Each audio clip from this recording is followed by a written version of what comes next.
আমরা আর রক্তের ইতিহাস দেখতে চাই না। ঈদ এবং কোরবানি আসলেই আমরা সড়কে রক্ত দেখতে পাই। বাংলাদেশ একটি ইতিহাস, বাংলাদেশ একটি রক্তের ইতিহাস।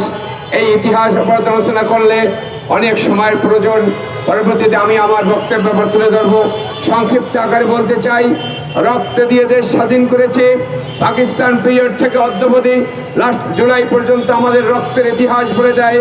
আমরা আর রক্তের ইতিহাস দেখতে চাই না। মাননীয় প্রধানমন্ত্রী দেশ নায়ক তারেক রহমানের প্রতি দৃষ্টি আকর্ষণ করছে।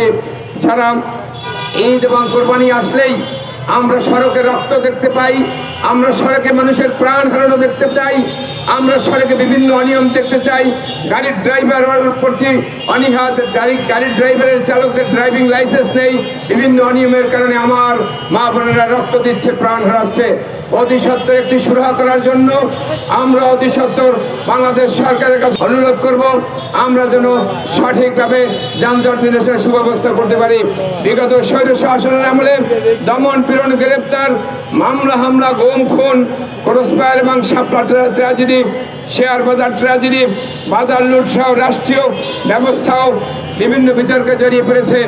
আমরা নবগঠিত সরকারকে সাধুবাদ জানিয়ে বলতে চাই, আমরা ভবিষ্যতে এমন করে রাষ্ট্র গঠনের একটি সুব্যবস্থা করব যাতে মানুষ শান্তিতে বসবাস করতে পারে।